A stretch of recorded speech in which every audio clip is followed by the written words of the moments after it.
Hello everyone, Lachlan's Double O Rails back here again with another review. This is a review I promised a long time ago, and I did get around to filming, but I'm doing it again because this had to be sent back to the hobby shop due to it not working. Victorian Railways D3, in particular, 639, the red one, because red is my favourite colour. And it has also got the nameplate City of Ballarat, which is currently where I reside.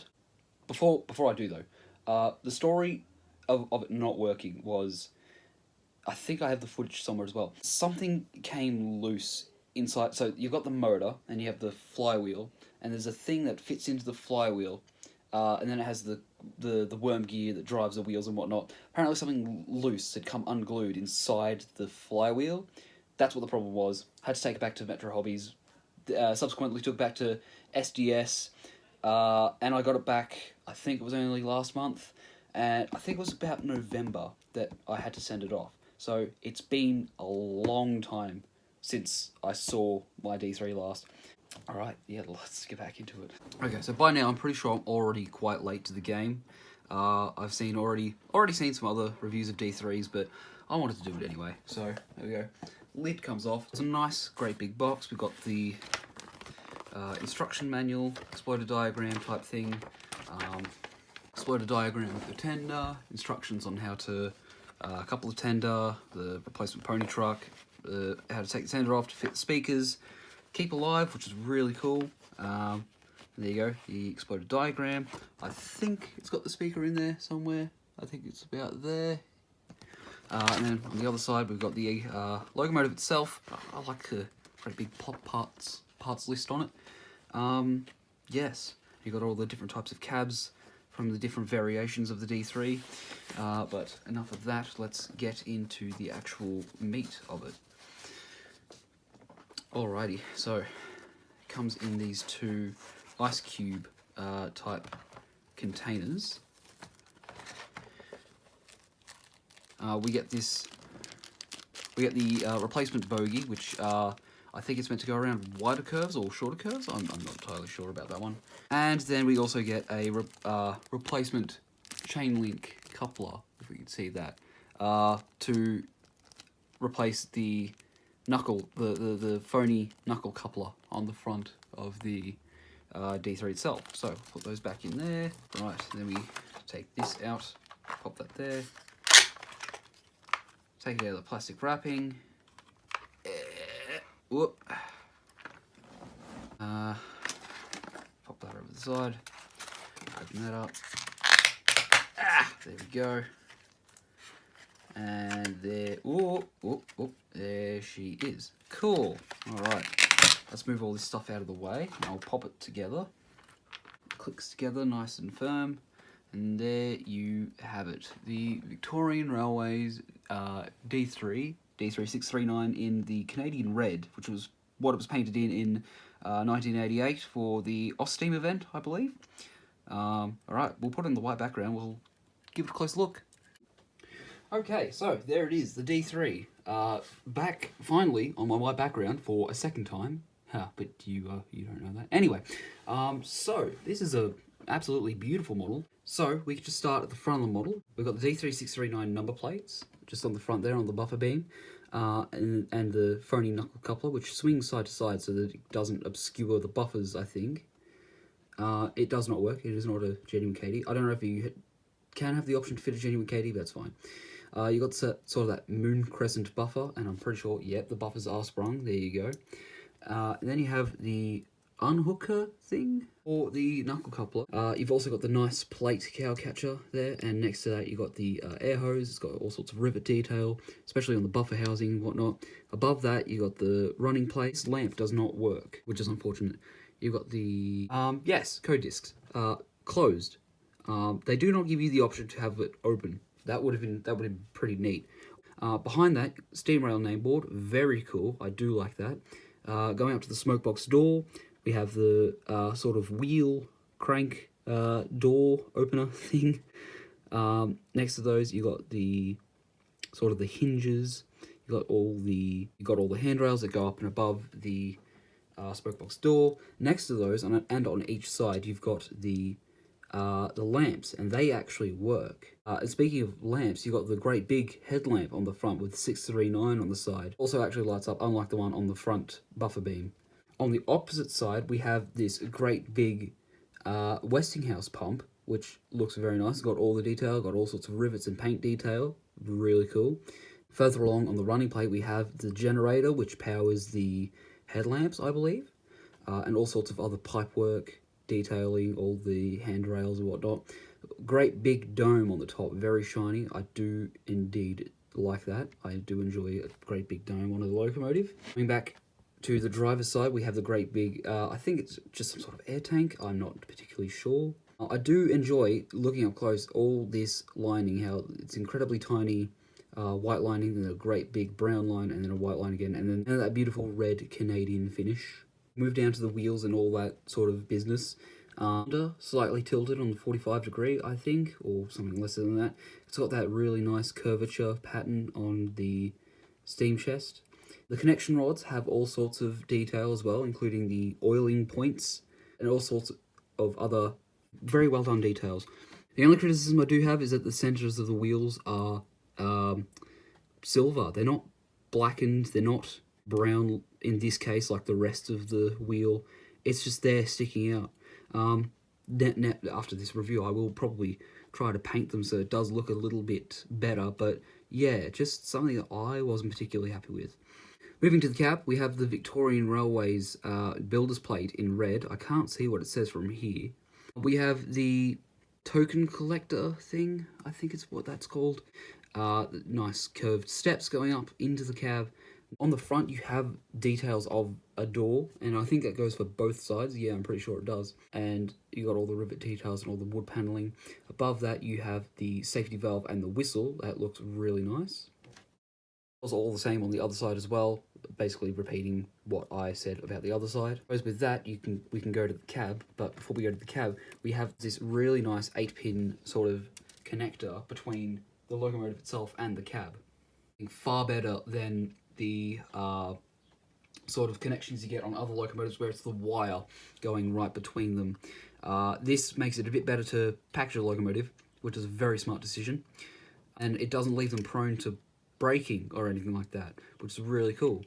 Moving on to the cab, it has one painted gauge that I could see. It has all sorts of painted details such as the regulator, all the switches and the knobs and the hand controls.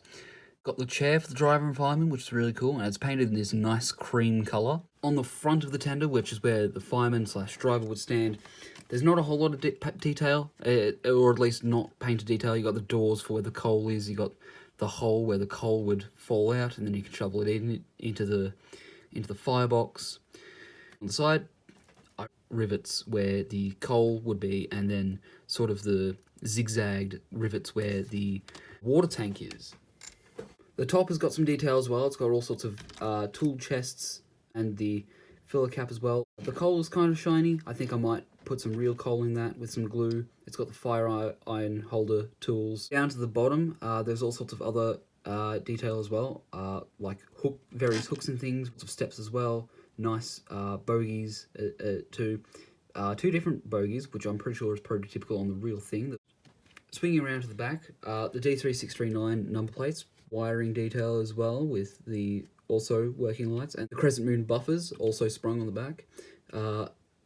Guard irons as well sticking out over the rail. The KD coupler, another disc which is in the closed position. Uncoupler, I think, also does not work on this end. Okay, that's odd. And another air hose as well next to the KD coupler. And then you've got all sorts of steps up and above to the top of the tank. And the handrails on each corner of the tender. This model cost me $660 from Metro Hobbies, plus another $50 for the 21-pin decoder. Yeah, I'd say that's well worth it. It does run fairly well, considering my mishaps with my last one. I can't even remember if this is a completely new one or the one that I did have.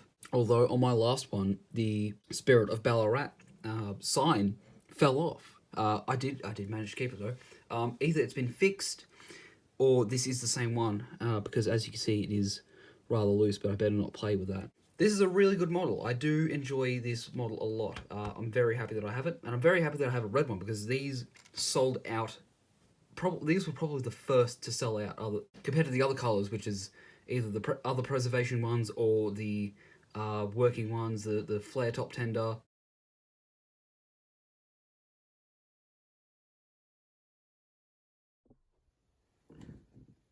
So here it is on my rolling road. I don't actually have a layout at the moment. But no matter, we can make do with what we do have. So I'm going to power it up on my normal Hornby controller that you get from those train sets. So this will be powered on DC, but I'm pretty sure it will have a smoother performance on DCC. So without further ado, let's have a go. Ooh. Ooh. It seems to be running alright, even though this is a pretty dodgy controller. I feel pretty bad of having it on this controller. It doesn't really deserve this torture.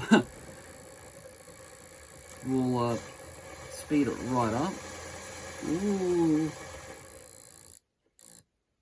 Yeah, that noise will definitely go away as well when you put it onto DCC.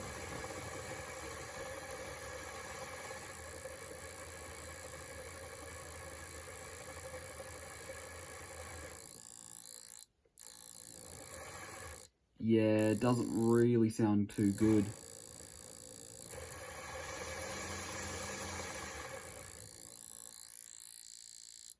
Yeah. Let's see how slow performance goes.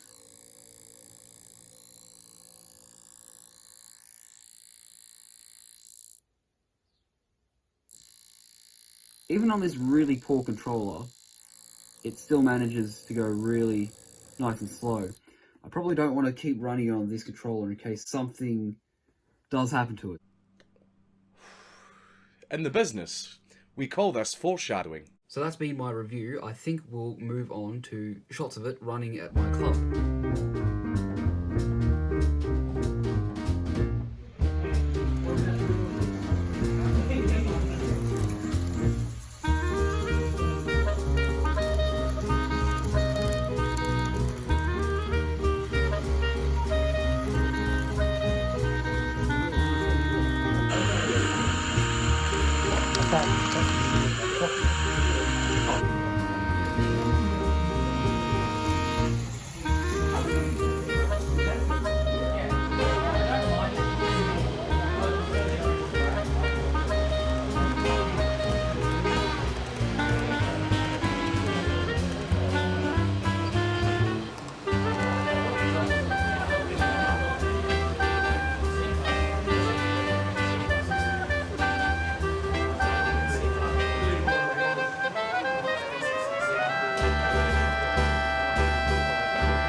Lord, have mercy, please work.